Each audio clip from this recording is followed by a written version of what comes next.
Hello बच्चों, क्या हाल चाल। आज हम करेंगे ग्रेविटेशन चैप्टर का एक बहुत ही इंपॉर्टेंट टॉपिक। क्या नाम है? Gravitational acceleration. ठीक है, चलिए स्टार्ट करते हैं बच्चों। ओके, तो देखो, इससे पहले कि मैं इस टॉपिक को स्टार्ट करूं, कुछ बेसिक चीज मैं आपको बताता हूं फोर्स के बारे में। तो देखो बच्चों, आपने इतना तो पढ़ा होगा, जो फोर्स होता है वो क्या होता है? मास इनटू एक्सेलरेशन। ठीक है, पता है, ये बहुत ही बेसिक फॉर्मूला है। ठीक है, अब हम क्या देखते हैं कि जहां भी मेरा फोर्स होगा वहां वहां एक्सेलरेशन जरूर होगा। इस बात को नोट करना, जहां भी फोर्स होगा वहां क्या होगा? एक्सेलरेशन होगा। ठीक है, चलिए अब हम थोड़ा सी गाड़ी को आगे बढ़ाते हैं। अब क्या करेंगे वो देखिए। अब देखो बच्चों, मैं एक फिगर बनाता हूं। अब देखो मैं क्या बना रहा हूं। ये मैंने एक पेड़ बनाया, पेड़ दिख रहा है आपको। और इस पेड़ के नीचे क्या हुआ, कहानी कुछ ऐसी है कि एक दिन न्यूटन साहब बैठे हुए थे इस पेड़ के नीचे, है ना, बैठे हुए थे। और क्या पूरी कहानी पता ही होगी कि एक पेड़ से एक सेब गिरा यहां नीचे ऐसे। और इसी इंसिडेंट ने, ऐसा लोग कहते हैं कि न्यूटन्स को ये सोचने पे मजबूर किया कि कोई भी चीज क्यों हमेशा नीचे गिरती है, ऊपर क्यों नहीं जाती है, या किसी और डायरेक्शन में क्यों नहीं जाती है। और फिर न्यूटन ने इस चीज पे काफी थिंकिंग किया होगा, उन्होंने काफी सोचा। और फाइनली जो आज हम पढ़ेंगे चैप्टर ग्रेविटेशन का जो फाउंडेशन था वो इसी दिन पड़ा था, आप ऐसा कह सकते हो। This is the historical importance of this कहानी, कि जो ग्रेविटेशन की ये जो पूरा जो फिजिक्स का ब्रांच है उसकी शुरुआत कह सकते हो कि इसी घटना के साथ हुई थी। और आज हम इसी टॉपिक से रिलेटेड एक बड़ा ही इंपॉर्टेंट चीज पढ़ेंगे, ग्रेविटेशनल एक्सेलरेशन। ठीक है बच्चों, चलिए तो हम क्या करेंगे कि पहले, जिस चूंकि हमने न्यूटन का नाम लिया है तो थोड़ा सा रिकैप करवा देता हूं न्यूटन्स लॉ का, कि Newton's law for gravitation. Newton ने क्या कहा था बेसिकली, जब उन्होंने काफी रिसर्च किया अपने इस ऑब्जर्वेशन पे, तो उन्होंने क्या कहा कि अगर दो मास है, मान लो एक मास मेरा m1 है और उससे कुछ डिस्टेंस पे दूसरा मास मेरा m2 है, उनके बीच का डिस्टेंस मान लो r है। तो न्यूटन ने एक बड़ा ही सिंपल फॉर्मूला दिया था, लॉ दिया था, कि जो फोर्स होगा इन दोनों मास के बीच में, एक तो फोर्स होगा और अट्रैक्टिव फोर्स होगा, ये भी ध्यान रखना, ऑलवेज अट्रैक्टिव। और वो फोर्स क्या होता है? Gm1 m2 upon r square. यही न्यूटन्स का लॉ है, जिसमें उसने कहा था कि जब भी दो मास होगा तो उसके बीच में इतना फोर्स होगा, Gm1 m2 by r square, जहां r डिस्टेंस है और m1 m2 मास है, और g जो है वो आपका ग्रेविटेशनल कांस्टेंट यूनिवर्सल, g जो है वो 6.67 10 का पावर -11 न्यूटन मीटर स्क्वायर पर केजी स्क्वायर, जो भी है। तो ये आपका कांस्टेंट है। ठीक है बच्चे, देखिए मैं यहां पे आऊंगा, लेकिन पहले समझो, तभी उसको अच्छे समझ पाओगे जो कंडीशन है। ठीक है, तो न्यूटन ने हमें ये चीज समझाया कि जो फोर्स होता है कुछ ऐसे होता है दो मास के बीच में। क्लियर? चलिए अब हम आते हैं अपने इस टॉपिक पे, जिसकी आज हम डिस्कशन करने जा रहे हैं। ये बेसिक बताना बहुत जरूरी था, जिन बच्चों का ये सपोज उनको याद नहीं था, उनका भी ये रिकैप हो गया होगा। अब क्या है इसमें कि हमें निकालना है ग्रेविटेशनल एक्सेलरेशन। कहानी कुछ ऐसे है बच्चे कि मान लो कि ये अपना अर्थ है, और मान लो फॉर एग्जांपल कि यहां पे एक छोटा सा कोई मास है, कुछ डिस्टेंस पे, कुछ हाइट पे। मैं देखो पहले समझा रहा हूं, फिर मैं प्रॉपर आऊंगा इस पे। ये मेरी किसी हाइट पे सरफेस से ये एक छोटा सा मास है, और ये मेरा अर्थ है जिसका मैंने मास m लिया है, छोटे का मैंने मास छोटा m लिया है। ठीक है, अब लेकिन इतना तो पता होगा कि अर्थ के जो सेंटर से डिस्टेंस हमेशा अर्थ के सेंटर से लेते हैं, तो टोटल डिस्टेंस मेरा हो जाएगा अर्थ यानी एक मास, इसको अगर तुम मान लो ये मेरा m1 है और ये मान लो मेरा m2 है, तो जो डिस्टेंस मेरा r हो गया वो r प्लस h, यानी r और प्लस ये h। इतना तो समझ बात आ रही है। अब मुझे ये बताओ, this is a simple case कि एक मास मेरा यहां पे है और एक मास मेरा यहां पे है, तो दोनों के बीच में फोर्स क्या होगा? तो वही formula G m1 m2 upon R square. यहां पे G तो G ही रहेगा, m1 मेरा बड़ा M है, m2 मेरा छोटा M है, और ये जो R है हमने यहां पे लिया है R प्लस H का होल स्क्वायर। इतनी बात समझ में आ गई? अब हम इसी कंसेप्ट को यूज करके हम इसको आज डिस्कस करेंगे और बहुत अच्छे से डिस्कस करेंगे। आपका एक एक पॉइंट क्लियर होगा, इस बात को आप बिल्कुल मान के चलिए। तो अब हम आते हैं बेसिक सबसे पहले केस पे कि वो केस क्या है अपना, समझो। तो जो पहला केस होता है जो आपकी बुक में होगा वो होता है वैल्यू ऑफ G।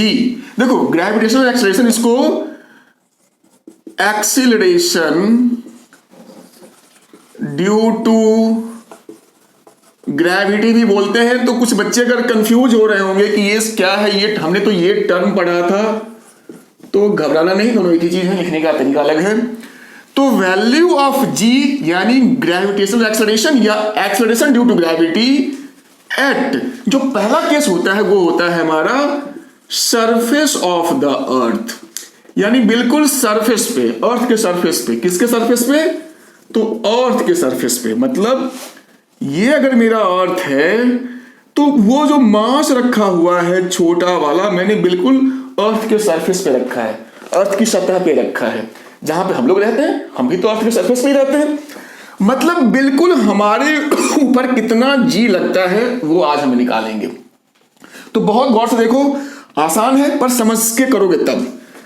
अब ये तो मेरा अर्थ हो गया m1 और ये मेरा छोटा मास जो है वो मेरा हो गया m2 यानी m। अब गौर से देखिए, तो इन दोनों के बीच में डिस्टेंस तो मेरा केवल r बचा, क्योंकि जो h था वो तो यहां पे है ही नहीं, तो केवल डिस्टेंस मेरा फाइनल डिस्टेंस r बचा। अब चूंकि अर्थ के सारे मास को हम सेंटर पे कंसंट्रेटेड मानते हैं, इट मींस ये आपका दो मास वाला केस ही हो गया। एक मास यहां ये छोटा वाला, और उससे r डिस्टेंस पे अर्थ का सारा मास, यानी 2 पॉइंट मासेस वाला केस ही हो गया। एक मास यहां, एक मास यहां, एक मास यहां, और पूरे अर्थ का मास को हमने यहां मान लिया, तो हमने उसको यहां दिखा दिया। अब फोर्स क्या होगा दोनों के बीच में? तो हमें पता है G m1 m2 upon R square, यही होगा। कहो सर बात तो सही है, पर हमें तो G निकालना है। कहा बिल्कुल निकलेगा।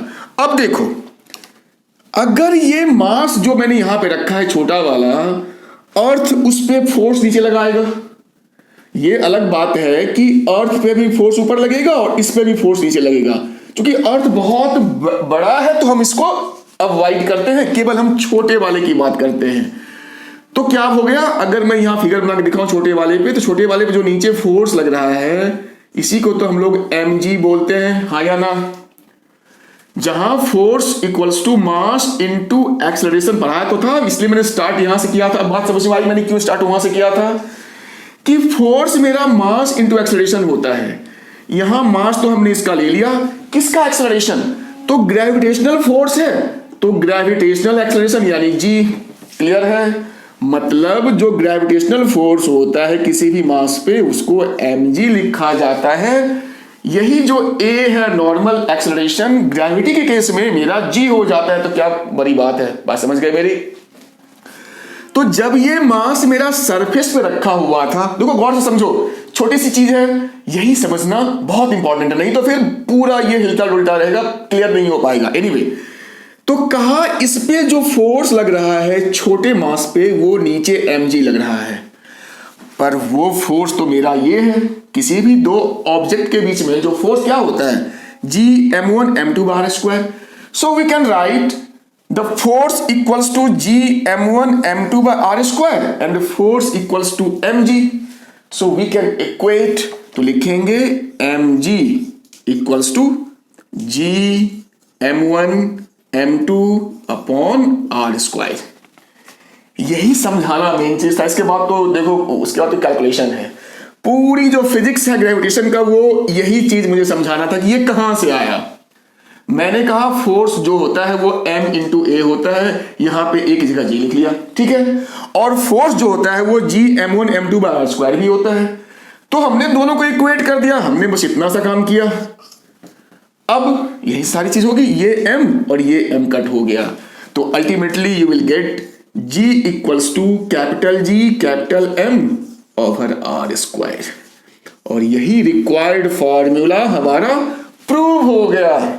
कितना आसान है ना। मतलब जो ग्रेविटेशनल एक्सेलरेशन हुआ उसका फॉर्मूला क्या हो गया, Gm over r square. This is the formula for G at surface. Surface पे ये वैल्यू होती है। अब एक और चीज मैं आपको बताऊं इसके साथ ही, जो बड़ा इंटरेस्टिंग है, वो क्या है बच्चों, तो वो ये है कि आपने बचपन से पढ़ा है कि G जो होता है 9.8 मीटर पर सेकेंड स्क्वायर होता है। आज मैं आपको बताऊंगा कि ये वैल्यू क्यों हम यूज करते थे, कहां से, तो बिल्कुल इसी फॉर्मूला से आया है। कहो कैसे, तो G equals to G capital G, तो 6.6 लिख लो, 10 का पावर -11। जो अर्थ का ये मास, अगर हम अर्थ की बात करें, देखो ये जो G है ये किसी भी प्लेनेट का हो सकता है, पर बाय डिफॉल्ट हम अर्थ की बात करते हैं, हम अर्थ पे ही रहते हैं, तो हम अर्थ को ही लेके चलते हैं, ठीक है बच्चों। तो जो अर्थ का ही मास लेंगे m की जगह पे, तो अर्थ का मास जो होता है वो ऑलमोस्ट 6 इंटू 10 का पावर 24 kg होता है। आप इसको रट लो तो अच्छा है, बाकी क्वेश्चन में मेरे ख्याल से गिवन होता है ये, पर याद रहे तो बहुत बढ़िया है। और अपॉन मेरा हो गया r स्क्वायर। तो अर्थ का जो रेडियस होता है वो 6400 किलोमीटर होता है, ये सबको पता है। तो इनटू अगर मैं इसमें कर दूं 1000, तो ये मेरा हो जाएगा मीटर्स। तो ये हो गया एक्चुअली 6.4 इंटू 10 का पावर 3 और 3 6, इतना हो गया। और इसका स्क्वायर है, यानी 6.4 इंटू 10 का पावर दोबारा से 6। अब देख लो, मैं थोड़ा सा अप्रॉक्स करके दिखाऊंगा, सॉल्व नहीं करूंगा, आप खाली आइडिया देना है कि ये 9.8 कहां से आता था, वो इसी फॉर्मूला से मिलता था बच्चों। अब देखो यहां पे 6.6 है, यहां 6.4 है, तो मान लो ऑलमोस्ट 1.1 टाइम चला जाएगा, लगभग बराबर ही है। यहां भी 6.4 है, यहां पे 6 है, तो ये भी मान लो लगभग 0.9 के आसपास ये भी चला जाएगा, मिलता जुलता है। तो ये नंबर्स तो कट हो गए। अब 10 का पावर को देखना है, तो ऊपर बचा 1.1, 0.9 इंटू यहाँ पे 10 का पावर 11 है, यहाँ पे 24 है, तो 11 गया, तो ये तो मेरा ऊपर हो गया, यहाँ पे इसको हटाओ तो ये मेरा 13 बचा। नीचे 12 है, तो ऊपर मेरा माइनस होके -12 हो जाएगा, तो मतलब 10 का पावर मेरा 1 बचा, यानी 10 ही बचा। तो अब देख लीजिए, ये 11 ये 9 पॉइंट ये 11 2, हाँ ठीक है, इंटू 10, तो 9.9 मीटर पर सेकेंड स्क्वायर। मैंने अप्रॉक्स किया, तब भी देखिए कितना क्लोज है। मतलब मेरा ये समझाना था कि जिस वैल्यू को हम बचपन से यूज करते आ रहे थे वो इसी फॉर्मूला से आया था, ठीक है बच्चों। तो हमारा पहला निकल गया वैल्यू ऑफ G, यानी एक्सेलरेशन ड्यू टू ग्रेविटी, कहां पे, तो अर्थ के बिल्कुल सरफेस पे, जहां पे हम खड़े होते हैं, जहां पे हम होते हैं। अब इसका दूसरा केस, दूसरे केस पे आते हैं। दूसरा केस जो है वो सबसे ज्यादा आपके 11th के एग्जाम में पूछेगा, और कंपटीशन की बात करूं मैं नीट की, जेई की, तो वहां पे इस पे बेस्ड न्यूमेरिकल सबसे ज्यादा आते हैं, तो इसी पॉइंट से, इसी टॉपिक से आते हैं, ठीक है बच्चों। तो जो दूसरा पॉइंट है वो है क्या, एट सम हाइट h, कहां, above the earth surface, मतलब अर्थ के सरफेस, अगर ये अपना अर्थ है तो इसके सरफेस से कुछ हाइट h पर ये अपना ऑब्जेक्ट हम लेके चले गए। तो हमें यहां पे निकालना है कि यहां पे जो g होगा, ऑब्वियसली g को डैश लिखेंगे, हमने सरफेस पे g लिखा था ग्रेविटी को, तो उसके अलावा कहीं भी तो हमें कुछ और उसको इंडिकेट करना, तो हमने इसको g डैश ले लिया। तो अब मुझे पहले तुम ये बताओ सोच के कि यहां पे जो मेरा g था वो 9.8 था, कहां पे, सरफेस पे। अगर हम ऊपर जाए अर्थ के सरफेस से, चाहे जितना भी ऊपर जाए, कम जाए और ज्यादा जाए और ज्यादा जाए, तो जो g की वैल्यू है यानी 9.8 जो सरफेस के पास है, ये बढ़ेगी, घटेगी या सेम रहेगी? सोच के बताओ। आप वीडियो को रोक करके 2 मिनट सोचो कि क्या होगा। ठीक है, सोच लिया? चलिए 2 मिनट सोचना वीडियो बंद करके। चलिए 1 2 3। हाँ, तो मैं अब कहता हूं कि क्या सोचा आपने? सही सोचा कि जैसे जैसे हम ऊपर जाएंगे g की वैल्यू जो है वो डिक्रीज करती जाएगी, घटती जाएगी। ठीक है, तो हमें वही निकालना है इस केस में कि किसी हाइट h पे जो मेरा g था 9.8, अब वो कितना होगा, उसकी वैल्यू क्या होगी। बात समझ में, प्रॉब्लम क्या है वो समझ में बात आ गई। अब इसको हम सॉल्व करेंगे। ठीक है बच्चों, तो ये अपना केस था, अब हमें इसे सॉल्व करना है। तो सॉल्व इसको कैसे करेंगे, तो देखिए इसको कैसे सॉल्व करेंगे उसको देखिए। तो बढ़िया से पहले एक फिगर बनाइए। ये मेरा अर्थ है और अर्थ का रेडियस हमेशा r अप ले लिया करो, और हमने किसी हाइट h पे मास m को रख दिया। ये अपना हाइट h है, बाकी यहां से यहां तक डिस्टेंस r तो होगा ही, ये तो अपना r होगा ही, है ना, ये अपना r होगा। हाइट h यहां से है, ध्यान रखना। अब देखो ये वही केस हो गया कि ये मेरा मास m, ये चूंकि पॉइंट मास है तो इसकी बात करेंगे नहीं, और अर्थ के सारे मास को हम सेंटर पे ही कंसंट्रेटेड मानेंगे। तो यहां से ये अर्थ का सेंटर हो गया, जहां पे अर्थ का सारा मास यानी कैपिटल M है, और टोटल डिस्टेंस अब मेरा हो गया, चूंकि ये भी मेरा r ही, तो इसको मिटा दो आप, इसी को रहने दो r। तो ये मेरा हो जाएगा r प्लस h, जो टोटल डिस्टेंस मेरा r जो होता है, डिस्टेंस बिटवीन द मासेस। तो अब देखो यहां पे जो फोर्स होगा उसी को तो हम लोग mg लिखते थे, पर यहां पे g डैश लिखेंगे।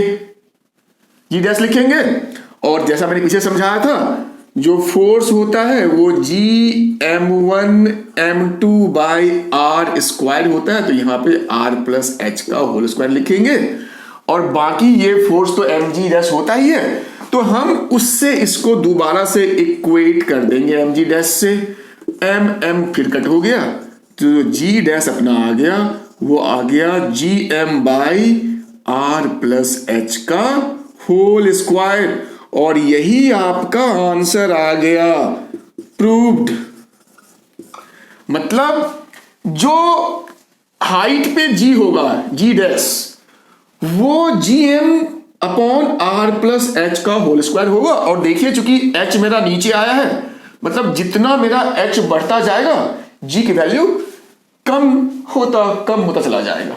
ठीक है, लेकिन आपको लग रहा है सर हमने तो ये फॉर्मूला तो देखा था, पर इसके बाद भी उन्होंने कुछ करवा रखा है, वो हमारे समझ में नहीं आता है, बड़ा अजीब सा कैलकुलेशन है, सारी समस्या वहीं पे सारे बच्चों को। घबराइए नहीं, मैं भी वहीं जाऊंगा, लेकिन आप ये भी जानिए कि ये भी आपका एक इंपॉर्टेंट रिजल्ट है। ये इंपॉर्टेंट फॉर्मूला है, सबसे इंपॉर्टेंट ये फॉर्मूला है। h हाइट पे जो g मेरा होगा वो इतना ही होगा, और ये एक्चुअली है for great Heights. Question great height का मतलब क्या हुआ? कहा अर्थ के सरफेस से काफी हाइट की अगर हम बात करें, मतलब इन फ्यू किलोमीटर्स या फ्यू 100 किलोमीटर्स या थाउजेंड्स ऑफ किलोमीटर्स की बात करें, जब हमारा हाइट इस रेंज में होगा, किलोमीटर्स में होगा, 100 किलोमीटर 200 किलोमीटर, आपका यही फॉर्मूला लगेगा, बिल्कुल आंख मूंद के लगा सकते हैं। लेकिन इसमें दिक्कत क्या है मैं बताता हूं, इस फॉर्मूला के इस फॉर्म में क्या दिक्कत है वो बताता हूं, कि जब भी आप g को निकालेंगे तो आपको ये कैपिटल G, यानी 6.67 इंटू 10⁻⁻11। फिर अर्थ या जिसे प्लेनेट की हम बात करते हैं उसका मास, फिर उस अर्थ की या प्लेनेट का रेडियस। एक चीज मैं और बता देता हूं, मुझे ध्यान आया कि आपकी बुक में या कहीं भी आपने हर जगह अर्थ के रेडियस को आरई, अर्थ के मास को एमई वगैरह लिखा देखा होगा या आप भी यूज करते होंगे। मैं बिल्कुल यूज नहीं करता हूं। क्यों नहीं करता मैं बता देता हूं। ये ना बेकार का हमें डराता है। अरे सीधा रेडियस सीधा आर लिखो ना, अर्थ है वो तो हम समझ ही रहे हैं, मास है सीधा एम लिखो, नहीं पसंद आए तो छोटा एम भी लिखो चलेगा।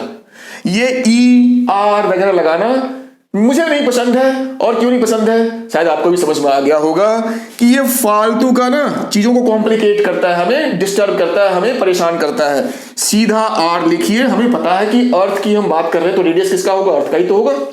हम अर्थ की बात कर रहे हैं तो मास किसका होगा, अर्थ का ही होगा। तो क्या जरूरत है ये और ये सब लगाने की। हाँ, अगर एक बार आपको प्रैक्टिस हो जाए, आप कंफर्टेबल हो जाओ मेरे तरीके से, तो एग्जामिनेशन में आप कोशिश करना कि चलो आपको पता तो है तो वहां पे लगा सकते हो या नहीं लगाना मर्जी आपकी। चलिए तो बच्चों हम अब इसको थोड़ा सा समझते हैं कि इसमें दिक्कत क्या थी। मैंने बता दिया इसमें दिक्कत ये है कि ये सारे वेरिएबल्स जो है बड़े गंदे वेरिएबल्स हैं, सॉल्व करने में बड़ी परेशानी होती है। तो उसका क्या इलाज है वो देखिए। कहा जी डैश इक्वल्स टू हमने लिखा था G M by R plus H का होल स्क्वायर।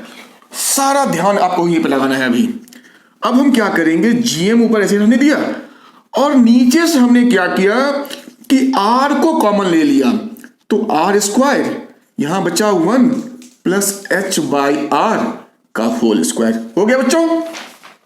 कहा सर यही तो नहीं समझ में आता है, आप तो बड़ी आसानी से कर दिया। सर ये तो बताइए कि आपने कैसे r plus H whole square को आपने ऐसे लिख दिया, यही तो समस्या है और आपने तो फटाफट लिख के हमें भी टाल दिया।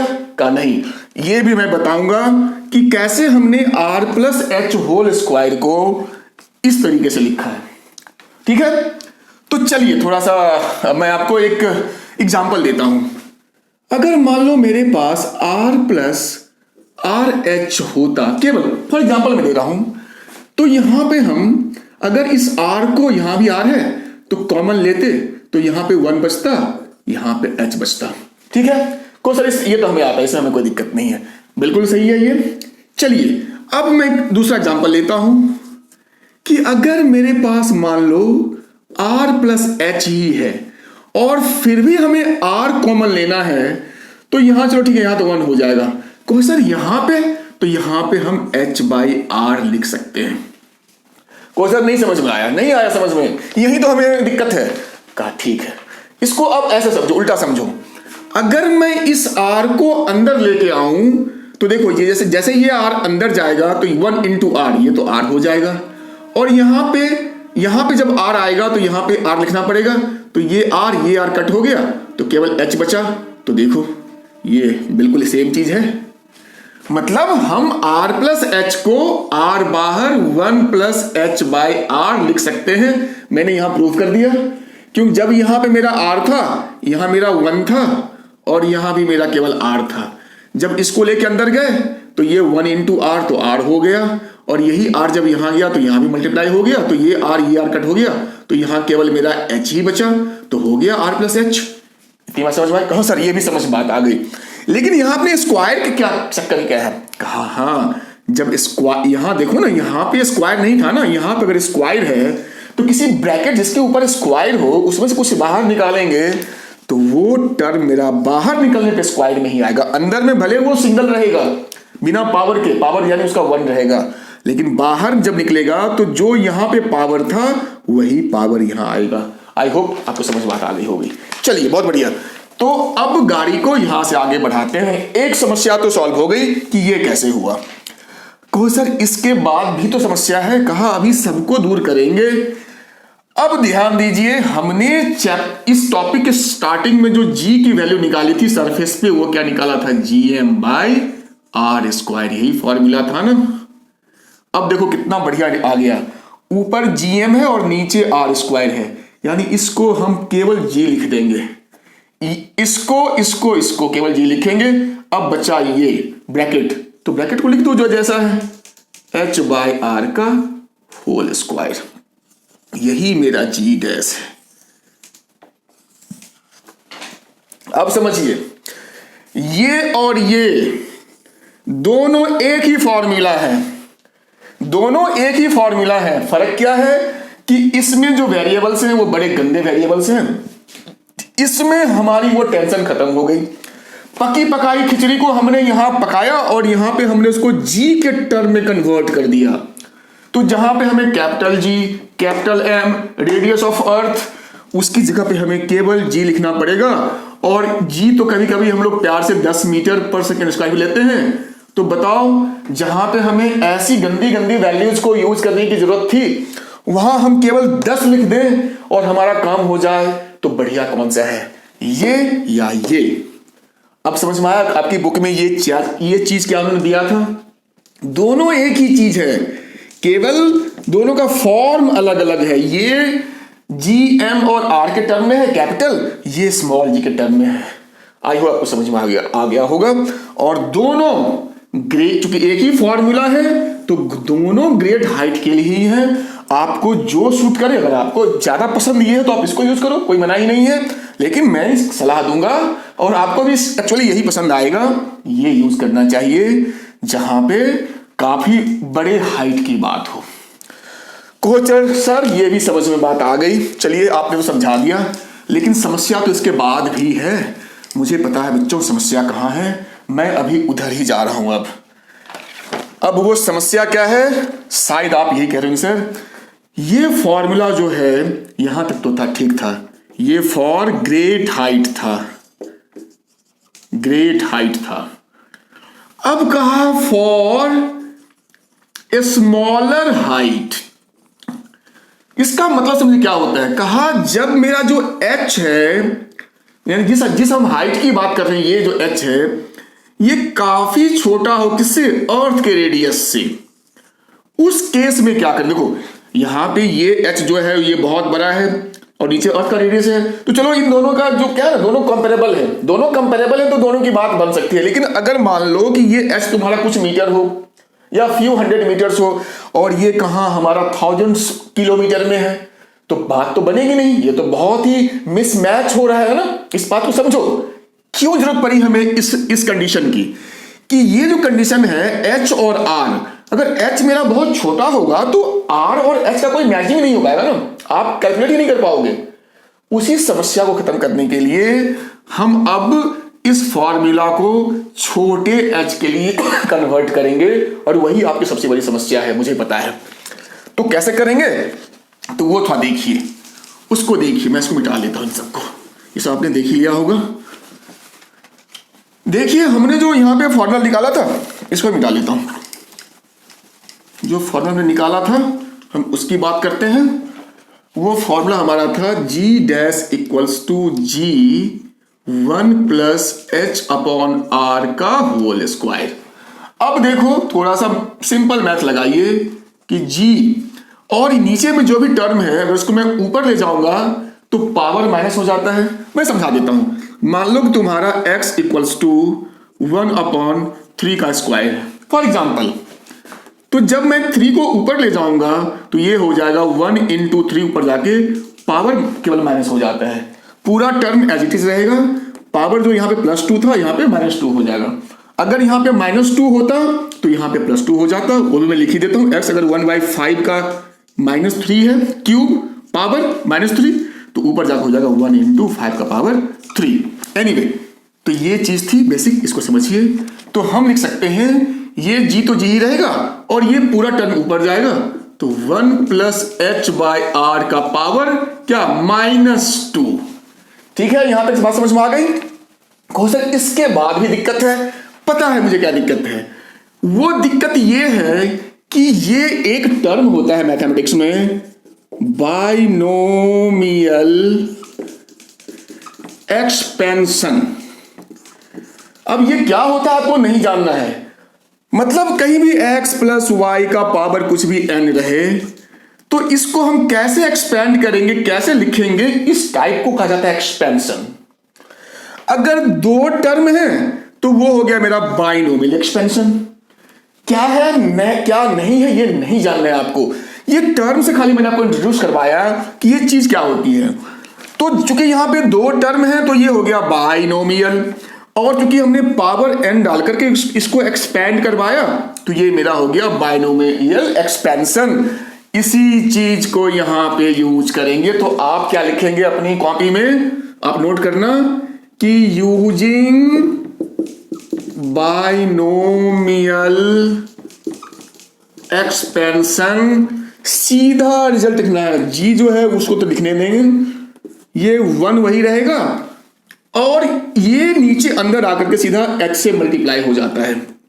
तो -2 था तो ये प्लस मेरा माइनस हो गया, h हो गया अपॉन r। यानी जो मेरा किसी हाइट पे जो नया g होगा g डैश, वो g इंटू 1 माइनस 2h/r।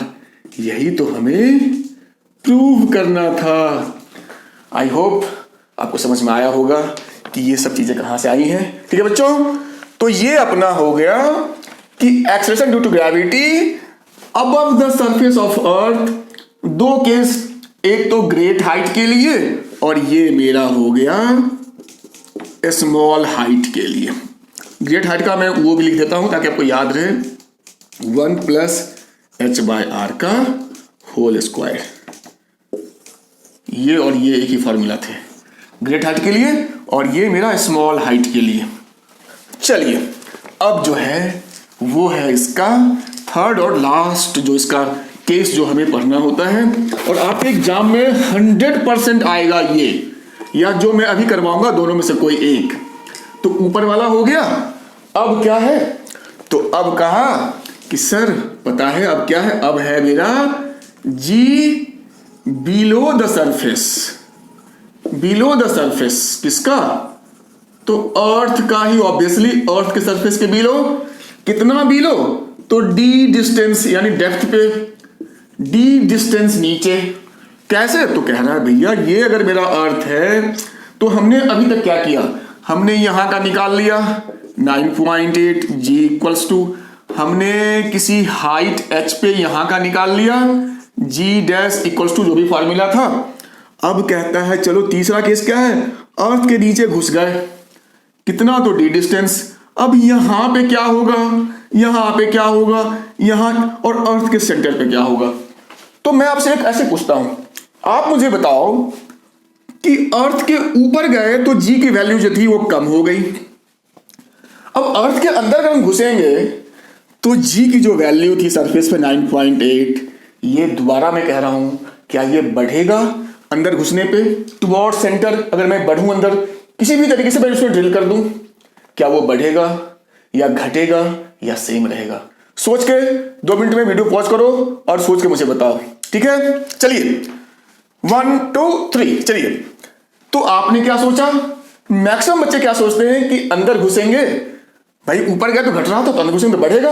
लोग तो ये सोचते हैं कि अंदर घुसेंगे तो जी की वैल्यू बढ़ेगी और सेंटर पे पहुंच करके एकदम मैक्सिमम यानी बहुत ज्यादा हो जाएगी। लोगों के दिमाग में ये बात आती है, आपके दिमाग में क्या आई है कमेंट करके बताएंगे। खैर, तो मैं कहता हूं कि ये हमारा सोचना बिल्कुल गलत है।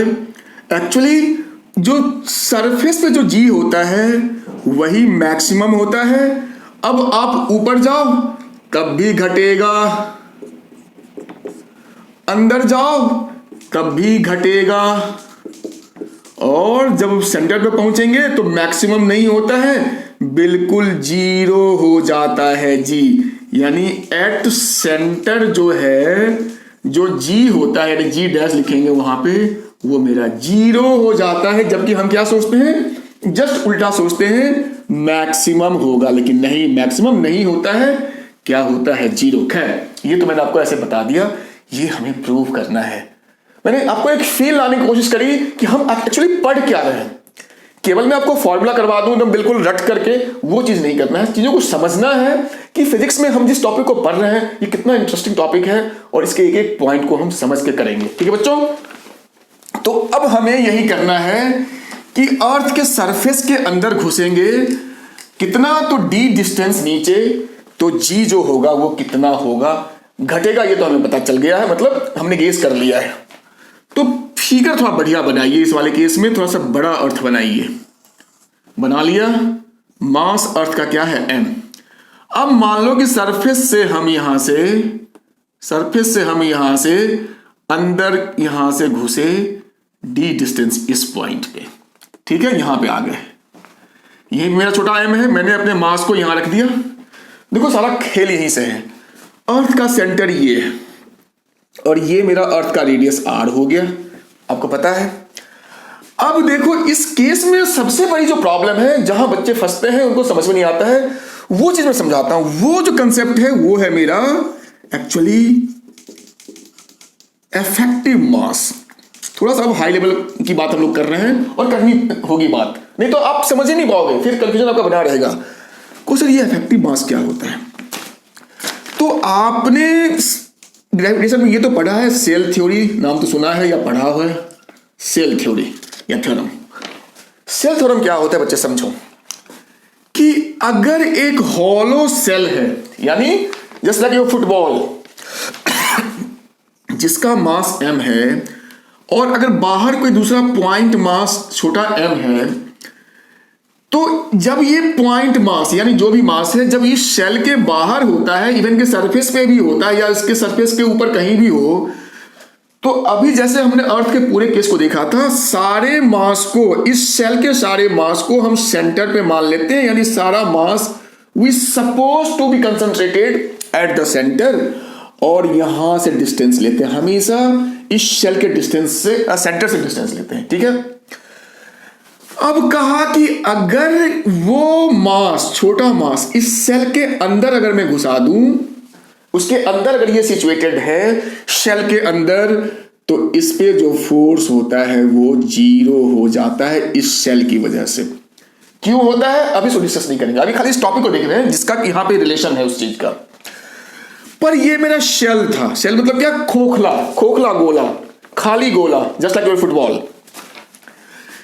लेकिन अगर मैं इस सेल को, जो कि सेल थ्योरम नहीं पढ़ाया जाता है, मैं उसको थोड़ा एक्सपेंड कर देता हूं, कि अगर उसकी जगह पे आपके पास सॉलिड स्फीयर हो, just like your earth, just like your cricket ball, solid sphere हो जिसके अंदर भी मास हो, तो क्या होता है कि बाहर वाले केस में तो कोई फर्क नहीं पड़ता है। बाहर अगर मास है तो सारा मास इस शेल का, सॉरी इस सॉलिड स्फीयर का सेंटर पे ही लेंगे। लेकिन अगर मेरा ये छोटा मास इस शेल के अंदर यहां सपोज आ गया, तो अब क्या करते हैं कि जो इसका सेंटर से डिस्टेंस है उसको रेडियस लेकर के एक हम दूसरा स्फीयर, देखो although this is looking like a circle, but ये आपका स्फीयर है, मैंने स्फीयर बना लिया, और इतने का जो मास होगा, इस स्फीयर का जो मास होगा, उसी को हम कहते हैं इफेक्टिव मास। यानी अर्थ के अंदर जब हम यहां घुस गए, तो देखो अब सेंटर से एक्चुअली डिस्टेंस तुम्हारा ये हो गया, इसको मैं छोटा r ले लेता हूं, छोटा r, यानी अर्थ का सेंटर ये, और जो मेरा मास था स्मॉल मास, उसको मैंने यहां पे डाल दिया। The distance between mass and the centre is this, तो this is your effective distance. और जब हम इस डिस्टेंस को रेडियस लेकर के यहां पे एक सर्कल को अज्यूम करेंगे, ऐसे एक सर्कल बनाएंगे, एक्चुअली सर्कल नहीं है क्योंकि अर्थ एक स्फीयर है, तो ये भी एक स्फीयर है। 3D फिगर में आपको स्फीयर दिखेगा, ये तो 2D फिगर है। तो इसके अंदर जो मास अर्थ का आएगा, नेट मास, वही मेरा होता है इफेक्टिव मास। आई होप आप समझ गए होंगे। जैसे जैसे अंदर घुसते जाएंगे ये सर्कल यानी रेडियस छोटा होता जाएगा, मास कम होता जाएगा कम, और सेंटर पे जाके इफेक्टिव मास बिल्कुल क्या हो जाएगा, सेंटर पे इफेक्टिव मास बिल्कुल 0 मान लेंगे, ठीक है। देखो फिजिक्स में चीजें दिक्कत कहां होती हैं कि हम जब बेसिक चीजों को नहीं समझते हैं ना बच्चे, तो लगता है यार ये डेरिवेशन हमसे बन क्यों नहीं रहा, या हमें समझ में क्यों नहीं आ रहा।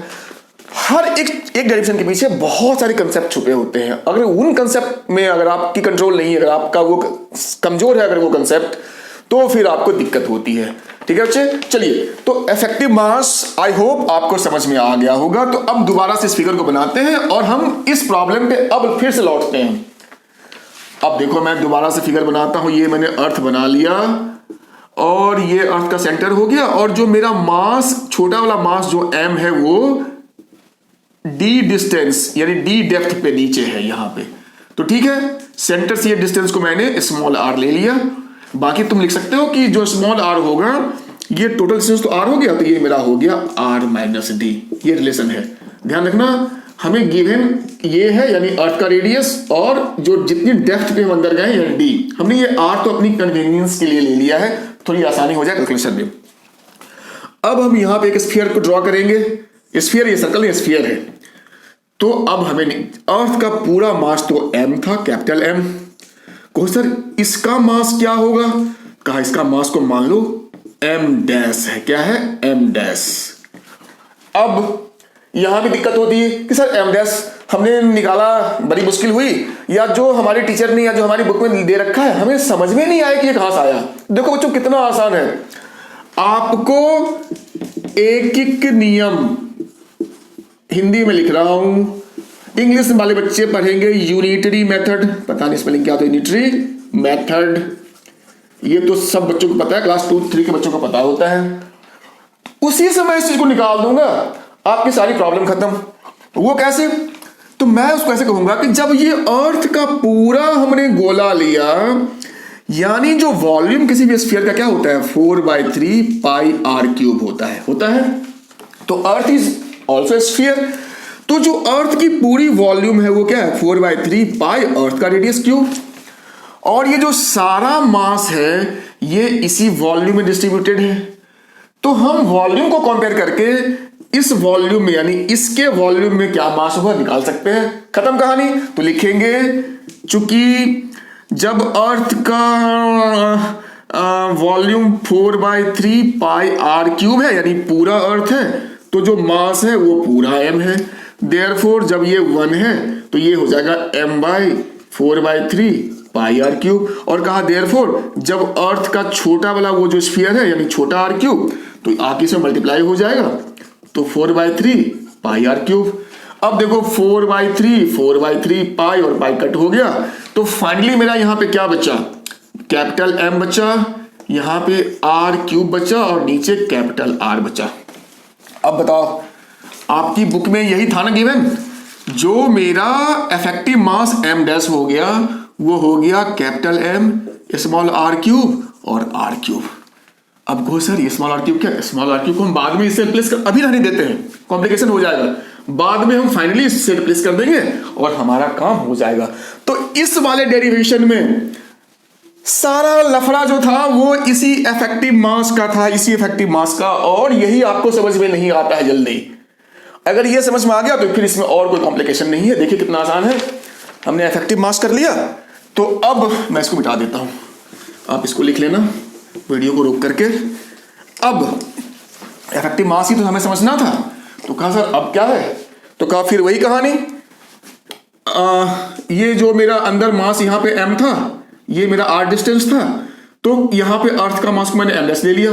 तो अगेन मेरा वही केस हो गया कि यहां पे एक मास m और पॉइंट पे यहां एक m डैश, तो फोर्स जो होगा फिर हो जाएगा gm यानी m डैश छोटा मास का m अपॉन r स्क्वायर जो इनके बीच का डिस्टेंस है, और फोर्स को तो हम लिखते हैं mg, पर यहां तो हमने माना कि यहां पे g डैश हो जाएगा, g तो सरफेस पे होता है, ऊपर भी g डैश माना था, नीचे भी g डैश मानेंगे, तो m कैंसिल हो गया, तो this will give you g dash equals to gm dash. अब ये वैल्यू पुट करो, m r cube by r cube, और नीचे एक r स्क्वायर तो था ही, r स्क्वायर, तो ये r स्क्वायर कट हो गया, तो यहां केवल एक r बचा, इसको हटा दीजिए।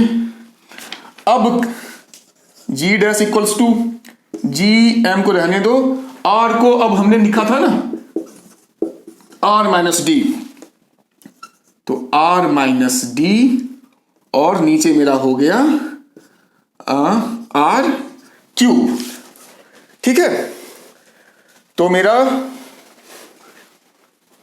ठीक है बच्चों, तो नीचे r क्यूब। अब थोड़ा सा यहां पे दिमाग लगाना है, क्या दिमाग लगाना है, gm, और देखो हमारा हमेशा एम होता है g को कहीं कहीं से हम ले आए, तो हमें पता है gm बाई आर स्क्वायर जो होता है वो अपना g होता है। अब देखो यहां पे वो चीज हो सकती है, यहां पे r क्यूब है अपना, अगर मैं इसमें से r स्क्वायर निकाल लूं तो कोई फर्क नहीं पड़ता है, इधर मेरा बच्चा r minus D by R, यहां पे r क्यूब था ना, तो हमने स्क्वायर निकाल लिया और एक r को इधर लेके चले अपनी सुविधा के लिए। तो देखो अब तो हो गया अपना, कहाँ लिखूं, हाँ देखो अब gm/r² यानी g डैश मेरा हो गया g, चूंकि ये पूरा टर्म मेरा हो गया g स्मॉल g, और ये r माइनस d/r। तो जब डिवाइड करेंगे तो r को r करेंगे तो ये 1 बचेगा और बचा इधर क्या d/r। और यही अपना रिक्वायर्ड फॉर्मूला है बिलो द अर्थ सरफेस। यही था ना। तो मैंने क्या कहा था कि ये प्रूव करना आसान था, सारा चक्कर था ये निकालने में जो आपकी परेशानी थी। तो आई होप आपकी वो परेशानी खत्म हो गई होगी और हमने बड़ी आसानी से ये निकाल लिया। और इसमें कोई भी बड़ी डिस्टेंस या छोटी डिस्टेंस ऐसा कुछ भी नहीं है, जैसा पहले वाले केस में था। एक ही फॉर्मूला है, जो भी डी की वैल्यू होगी यहां पे पुट करेंगे और आपका आंसर आपके हाथ में होगा। तो ये मेरा था ग्रेविटेशनल एक्सेलरेशन के तीनों केस। अब थोड़ा सा मैं एक चीज एडवांस में बता देता हूं। अच्छा, इसका ग्राफ पूछता है, जी का ग्राफ बहुत इंपॉर्टेंट, चलिए वो भी पहले करवा देता हूं। और उसके बाद मैं कंपटीशन वाले बच्चों के लिए केवल मैं फॉर्मूला बताऊंगा, उस फॉर्मूला का आप यूज करेंगे। तो सबसे पहला है ग्राफ, बहुत इंपॉर्टेंट, किसका, तो डिस्टेंस वर्सेस जी की वैल्यू, या जी वर्सेस डिस्टेंस लिख सकते हैं। तो देखो इसको कैसे करेंगे, इस पे हमने ले लिया डिस्टेंस, कहां से, तो अर्थ के सेंटर से डिस्टेंस, और इधर हमने ले लिया, इस एक्सिस पे हमने ले लिया जी की वैल्यू। तो जैसा हमने फॉर्मूला प्रूव किया था उसके अकॉर्डिंग आप देखेंगे तो अर्थ के सरफेस के अंदर बिल्कुल डायरेक्टली प्रोपोर्शनल होता है। यानी सेंटर से आपका जैसे से ऊपर जाएंगे बिल्कुल इवन आपका बढ़ेगा, बिल्कुल प्रोपोर्शनल बढ़ेगा जी की वैल्यू। और जैसे ही हम आर डिस्टेंस पे यानी अर्थ के सरफेस पे पहुंचेंगे ये मेरा मैक्सिमम हो जाएगा, यानी यहीं पे मेरा 9.8 होता है जी की वैल्यू। और अब आगे बढ़ेंगे यानी अब अर्थ के सरफेस से ऊपर जा रहे हैं। देखो ऐसे समझो, ये अपना सेंटर हो गया, इससे हम धीरे धीरे ऊपर बढ़े तो जी की वैल्यू धीरे धीरे बढ़ती गई सीधा, तो जी की वैल्यू बढ़ती गई, यहां पे आके मेरा जी 9.8 हो गया। अब जब हम ऊपर जाएंगे अर्थ के सरफेस से तो हमें पता है घटेगा, तो ये ग्राफ अब जो है वो नीचे आएगा और ऐसा मानेंगे इन्फिनिटी में जाके 0 हो जाएगा। तो ये बड़ा इंपॉर्टेंट ग्राफ था, किसका, g versus the distance from centre. ठीक है बच्चों, अब मैंने कहा था कि कंपटीशन वाले बच्चों के लिए एक छोटा सा फॉर्मूला दे देता हूं कि हमने देखा जो जी की वैल्यू है स्मॉल जी की, वो पोजीशन पे उस पे डिपेंड करता है अर्थ के, कहां पे है वो, सरफेस पे है, नीचे है, ऊपर है, जहां भी है। और भी कुछ फैक्टर्स होते हैं जो इस जी को अफेक्ट करता है, उसके वैल्यू को कम ज्यादा करता है। हमें हमारी सिलेबस में नहीं है लेकिन कंपटीशन में कभी कभार क्वेश्चन आता है।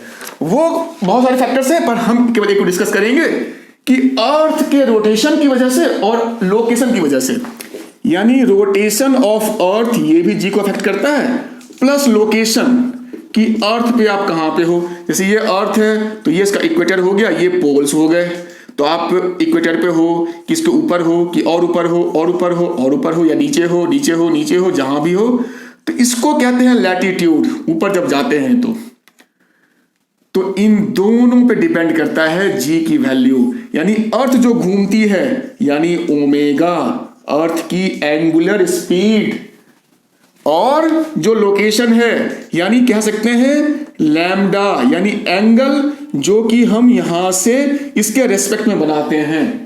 डिटेल नहीं समझिए, बस ये समझिए जैसे ऊपर जाएंगे एंगल बढ़ता चला जाएगा। यहां पे एंगल मेरा लैम्डा 0 होगा और पोल पे मेरा लैम्डा जो होगा वो 90 होगा। ठीक है, ये सारे बच्चे वो जो नीट या जेई के बारे में सोच रहे हैं उनके लिए है, थोड़ा सा मैंने इसको समझाने की कोशिश करी है। तो जो फॉर्मूला मेरा होता है जी का, उस हिसाब से यानी जी डैश जो होगा वो हो जाता सीधा जी यानी surface minus omega square R cos square lambda. यही आपका फॉर्मूला होता है, रेडीमेड फॉर्मूला। जी पे जो होगा ओमेगा और लैम्डा की वजह से फर्क, वो जहां पे ये जी आपका 9.8 वाला जी है और ये आर आपका अर्थ का रेडियस ही है, ओमेगा मैंने बताया एंगुलर स्पीड है, लैम्डा जो है जो एंगल जो अर्थ बनाती है वो वाला एंगल है। बाकी मैंने बच्चे कोशिश की है आपको कि ये टॉपिक आपके बिल्कुल समझ में आए। ठीक है बच्चों, तो इसको अच्छे से देखिए और इसको एंजॉय कीजिए। ओके।